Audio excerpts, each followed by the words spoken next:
dismembered, decapitated. It's probably because you're trying to hide something and make sure certain details don't come out.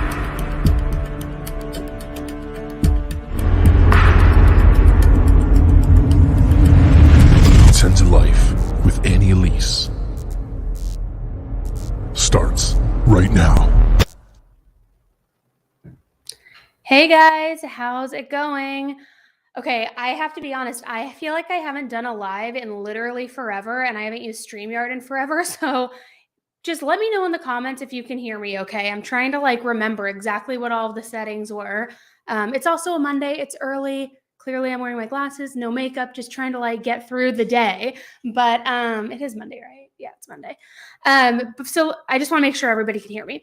All right, so before we jump right into, of course, the plethora of updates that have come out today in the preliminary case preliminary hearing rather, with Barry Morphew, just to circle back for those of you who are unfamiliar with the case, this case really first broke out in 2020 because Suzanne Morphew went missing and was reported missing on Mother's Day, May 10th of 2020. Her husband, Barry Morphew, has since been under suspicion and really at the center of this entire investigation. He's also been charged formally, and now we're moving into the preliminary hearing. We've also seen the affidavits and certain details and testimony released. So if you aren't caught up and you want to get caught up to speed, head over to the playlist. I have all the previous videos where we cover the press conference, certain details that were released, and that'll bring you up to speed.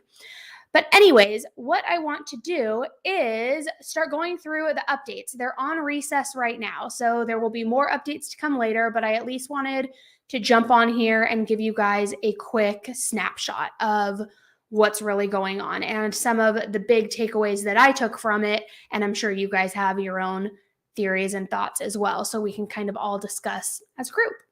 All right, so let me pull up my document here. Okay, so I'm going to kind of just jump right into what we know, and we know that this isn't a public hearing, so unfortunately it's not being broadcast, so the information that we are receiving are little snippets from news reporters who are sitting in on the room and on the hearing, other people who are involved in the investigation. And so it's a little bit piecemeal at the moment. I tried to put it in a good sequence of events for you guys so we can walk our way through it, but just bear with me as we go. So we start with, of course, we know that one of the biggest pieces of evidence within this investigation and the theory that was being pushed by Barry was that she went biking that morning, that there was the accident, there was the bobcat theory, all of these different things. So it comes out, and this is all through testimony and citing back to the affidavits, that a picture of Suzanne wearing a light blue helmet and matching jacket with her camelback and sunglasses was shown.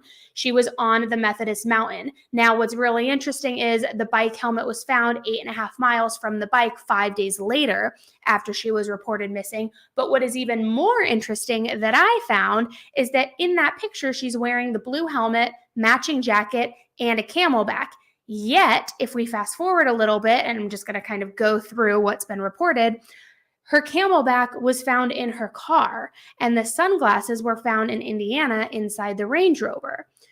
So I'm curious as to, first of all, I want to know more about that image when she had that on, and then how the camelback, if she did go missing on that bike ride, it was alleged in the beginning, how did the camelback mysteriously work its way back into the car? That's my first question.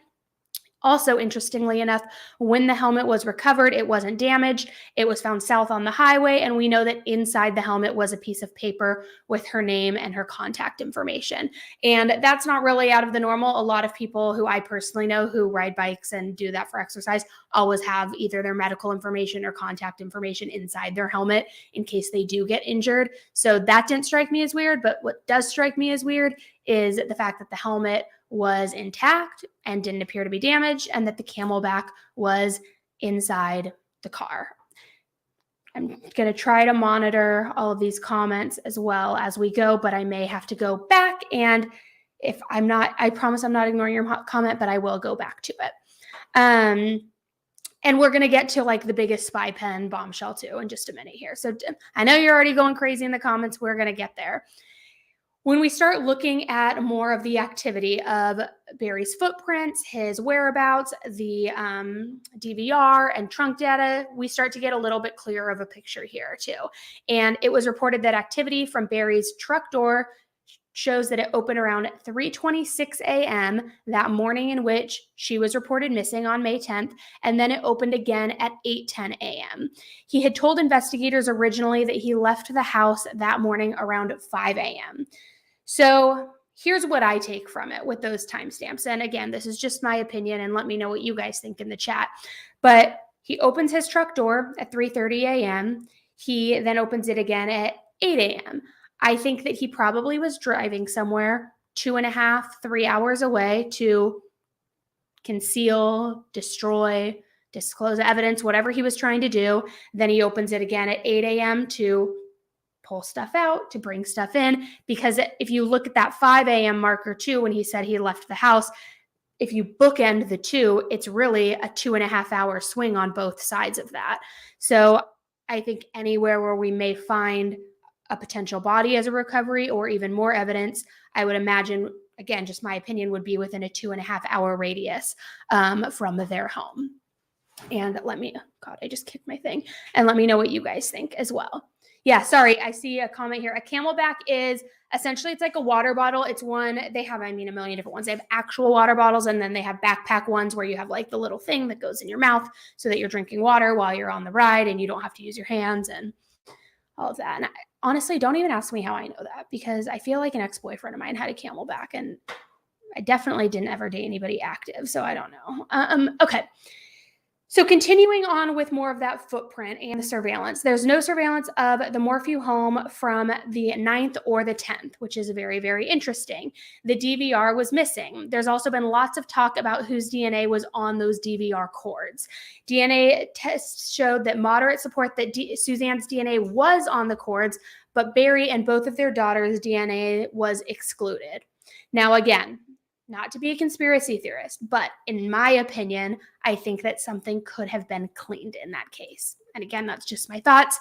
And once we go through all of these line items, I'm going to come back to the chat so we can have more of an open discussion. Next, we go into what I found pretty interesting, because if you've been watching any of my videos, you know that I've been calling Barry the Bobcat from day one. I felt like him pushing this Bobcat story as to the reason why Suzanne must have been harmed and disappeared was just kind of in line with him actually having a Bobcat, that machinery. Like, that's just been my theory from day one, and as a means to destroy evidence. However, what's interesting is that according to page 41 in the arrest affidavit, Barry Morphew's Bobcat doesn't appear to be connected to her disappearance. Possibly the cover-up, I don't know, to be determined. But it does say that it doesn't appear to be connected to her disappearance. And now if we speak about Suzanne's Range Rover, another piece of interesting evidence, and this kind of starts to tie in with not the spy pen, but some other information that we're going to get to. There was DNA found on the glove box. And when that DNA was sent for testing, it came back that it was not Barry Morphew's, but it was from an unknown man. And a hit was made on that DNA of the unknown man with someone who has 3 essays, but they didn't elaborate on who that individual was or why it was brought up in court. Now, this throws reasonable doubt directly into the situation, in my opinion, at least, because it illustrates that there was an unknown man's DNA on the glove box. We don't know if it is the alleged lover at this point. I don't suspect it is, because it says that this person has a history of 3 essays on their record. So that throws in the doubt right there of, could this have been an outsider coming into the situation and left DNA behind? It's just very, very odd. And I personally don't like that gets thrown in, just because I have my own opinions on who's involved. And I know that's not right, but I do. Anyways, also, no human blood was found in the Morphew residence other than some found on some feminine products that were proved to have belonged to Suzanne.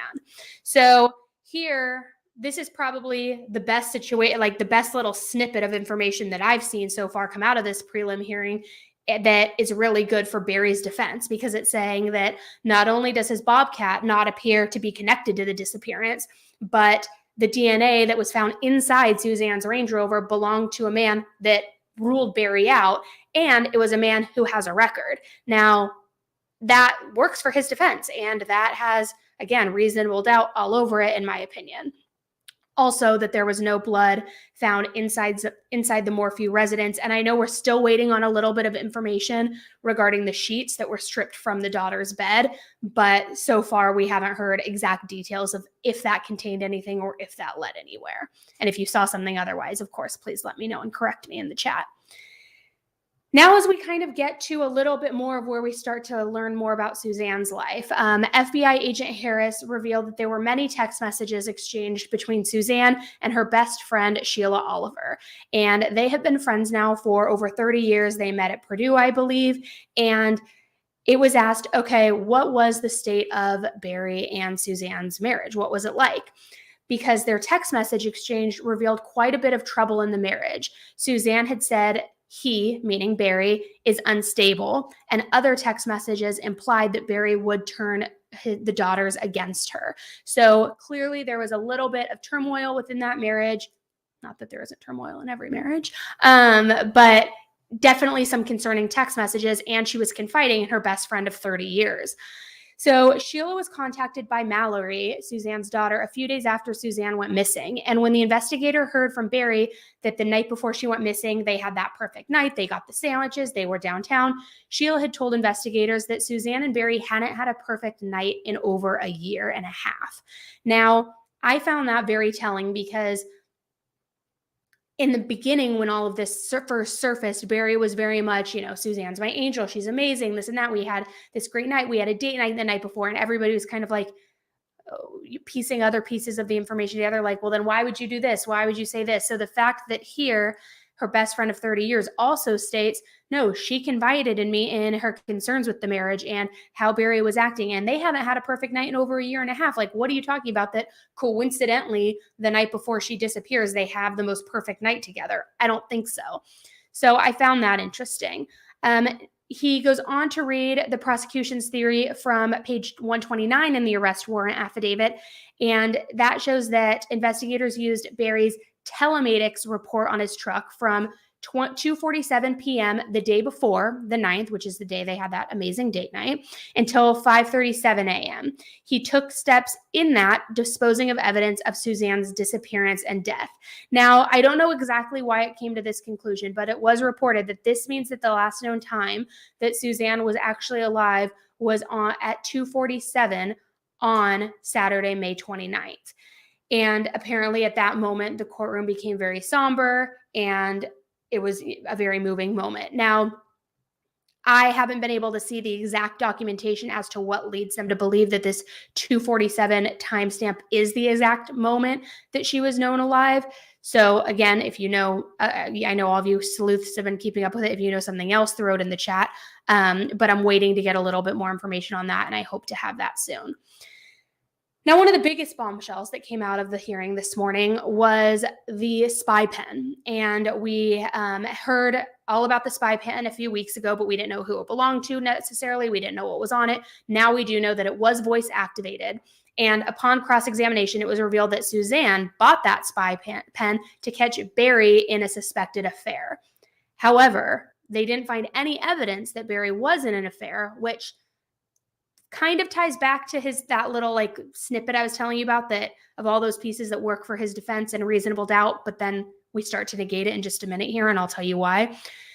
So they didn't find any evidence of him having an affair, but instead they found out that Suzanne was in a 2-year affair. Now she and her lover had only met for 6 times, but they over the course of the 2 years, but they did have over 100 hours of secret phone calls. Now, I'm not here to judge anybody. Whatever you guys do behind the curtains of your own marriage is fine. I'm not even going to get into that. 6 times in 2 years isn't very often to see somebody. That's not even once a quarter for 2 years. But I do find it interesting because I think that this not only helps Barry's defense in the fact that there was no evidence that supported him having an affair, but I think it also illustrates possible motive as to why he could be involved in her disappearance and suggested death. And I don't want to say the man's name because I don't want people to go crazy searching for him. It's out there. If you want to find it yourself. I will say his name is Jeff. We'll leave it at that. So Jeff was her alleged lover. And in November is actually when law enforcement found out about the affair. They didn't know for 6 months leading up to this that there was even any affair because nobody came forward. He didn't come forward. And if Suzanne's friends knew what was going on, they didn't come forward. So they had met up the 6 times, twice in Indiana. And it said that Suzanne did not tell a single soul about this affair. And Jeff didn't even come forward to law enforcement. They ended up finding out in November, tracked him down, and then spoke to him in November 2020. I'm sorry. Here's my point of view on that. And everybody, I guess, is going to have different opinions and everybody reacts differently. Regardless how intimate my relationship may be with somebody, if I was involved in a relationship with someone who was married, even if I only saw them a couple of times a year, if I knew that they went missing, and this was national news, this was everywhere. If I knew that they went missing and that the husband was a suspect, I would come forward. I would probably request for it to remain anonymous or be confidential, but I would come forward to law enforcement to say, hey, what's going on? I'm concerned. I don't know that I would keep that a secret. The fact that he didn't come forward to law enforcement, and it took them 6 months to even learn about the affair, then to find him and then speak to him in November, doesn't sit quite right with me. And I'm not trying to suggest that he has any sort of involvement or anything like that. There's just something about it that doesn't sit quite right. And I don't know why somebody wouldn't come forward. And I get it. Again, everybody has their own reactions to things, but you think about who was it? Amber Fry in the Scott Peterson case. And I get it was different circumstances, but still, you would want to help resolve the situation and hopefully find Suzanne. So why wouldn't you share every single piece of information you had? Unless, of course, it is to protect Suzanne's name, which I understand, but still, are you more concerned at that point with protecting her name than protecting her actual physical person? I don't know. And then on that spy pen too, it did capture another recording that was interesting. And it says that it starts while it was in the trunk, which I found odd. And it says Suzanne was arguing with Barry about money. Suzanne was also very angry about what she can and cannot wear. Now, this was according to, I believe, FBI agent Harris. Now, this statement stuck with me because now it starts to kind of, for me at least, paint a picture for motive.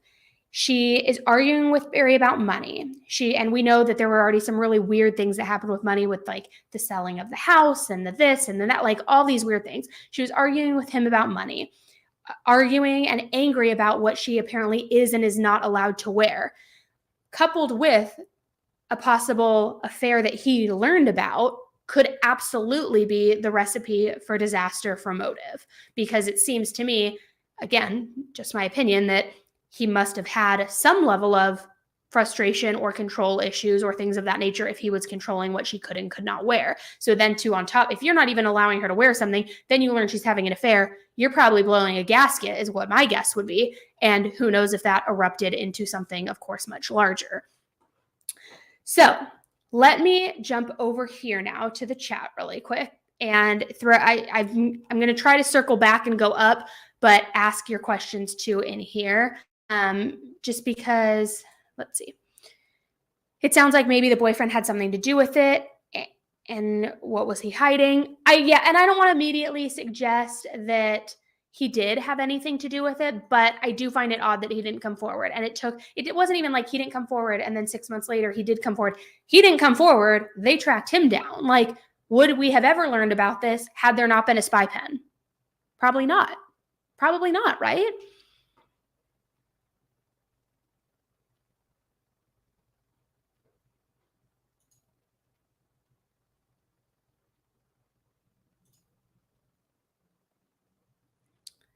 Some people are saying that it does give motive. No, it was Barry. Jeff must be married. Possibly, but still, and again, that's really hard to say, but even if you are married, are you more concerned, I guess, with protecting your marriage and your reputation and your name and not tarnishing Suzanne's name rather than coming forward with possible information that could lead to saving somebody's life?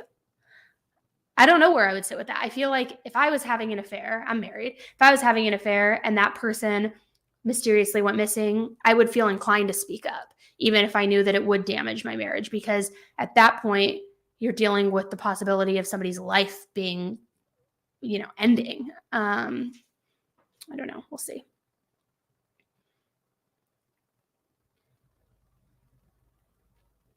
Let's see. What do you think about the spy pen picking up Barry listening to that crime show about a woman that disappeared on a bike? I didn't hear that or read that in any of the testimony that came out. Can you let me know where you found that? And then I will let you know.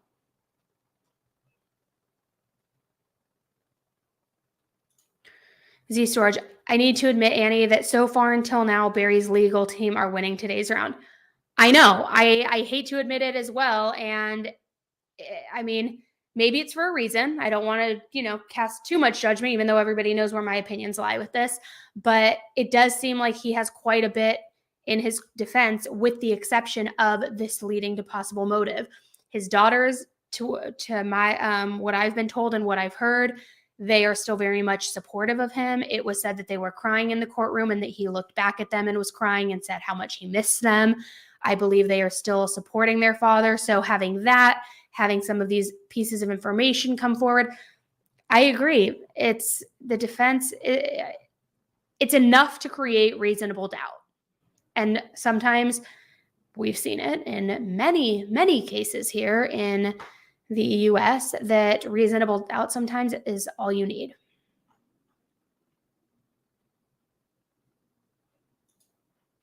Mike King said months ago this would happen regarding Suzanne's character being besmirched. I'm really interested. You guys know we love Mike King from Profiling Evil. This channel absolutely loves him. So I'm really interested to hear what his thoughts are on everything that gets released today. And I'm sure he's going to do a roundup at the end of the day once they come back from recess so that he has both pieces of it. But I should text him too, actually. I want to see what he thinks about all this.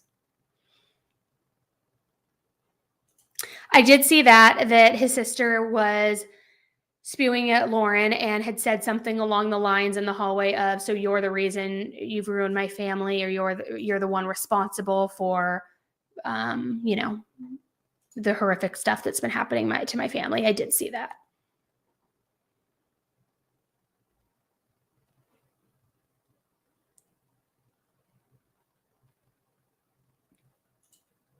Correct. This is just enough evidence to convince the judge to move forward, not give the whole bag of evidence. Agreed. But the affidavits are now in discovery. So both parties are, of course, privy to all of the information that's within them, any witnesses that are going to be brought forward, any certain testimony. So it is still bringing up quite a bit of information to get a game plan together, so to speak.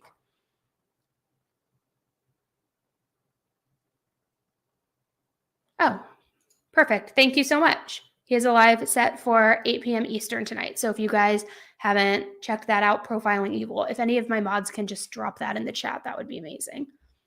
Oh, Will's already on it.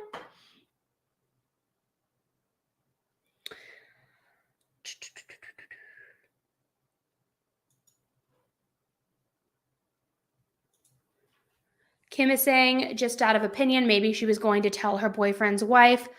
Possibly. I mean, I don't even pretend to know Suzanne. I would imagine that she's not a vindictive person like that. She seems like a very loving, and that's assuming he's married, which maybe he is. I don't know. I haven't looked it up. But I would hope that she doesn't get painted as that kind of person, like a woman scorned who's going to go tell the wife and then all of this happen. I don't know. But I do find it very suspicious that the DNA found on the glove box belongs to an unknown male who has 3 counts of SA on their record. I don't like that. Who was that person? And it hasn't been released. I think law enforcement obviously knows, but they haven't released it yet, which I wonder if we'll learn that. But who was that person? Why was he involved? Could it have been a worker of Barry's or like somebody he met throughout his job? I don't know, maybe, but I don't like that.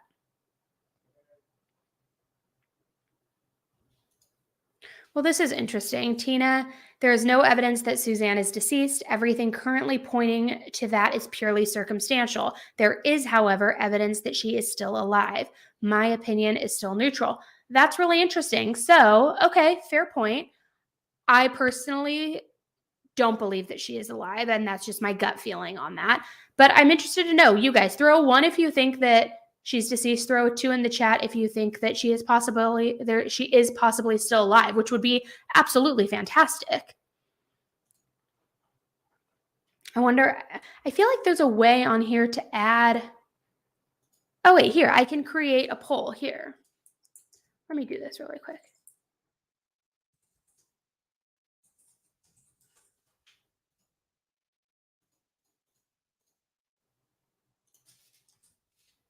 Well, now this is just extremely fancy. There we go. I threw the poll up. So I'll give you guys a couple minutes to vote in on that. All right. I know it would be absolutely a blessing if she were. I can't imagine that, and I get it, everybody's different, but again, I can't imagine that a woman would willingly leave her daughters and through all of this. I don't think so. 95%, 94% believe that she is no longer with us. Okay, so let me see. We are set to go back in. Recess is done, and I believe it's like an hour and a half. Let me look. Till 1:30 p.m. So what I'm going to try to do is, depending on what comes out after they return from recess, I'm going to try to do a follow-up to this. I wanted to keep this one short and sweet just to give you the highlights, the key updates.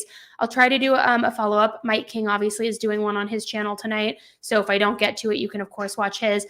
But meanwhile, if you want to get familiar with the case because you're not familiar, make sure you check out the playlist. Otherwise, to stay updated, and I will keep updating you guys as these come forward. And it'll be little quick snippets like this. Make sure that you subscribe if you haven't done so yet so that you get notified when I go live with these updates. All right, I think that's it. I'm going to hopefully have some more case videos for you guys this week on other cases, and there's some other stuff I need to be talking to you guys about soon that I can't quite talk about yet legally, but I will. And all right, so thank you guys for tuning in, and we will see what happens the back half of today. Thanks again, guys, and I will see you soon. Stay safe. Bye.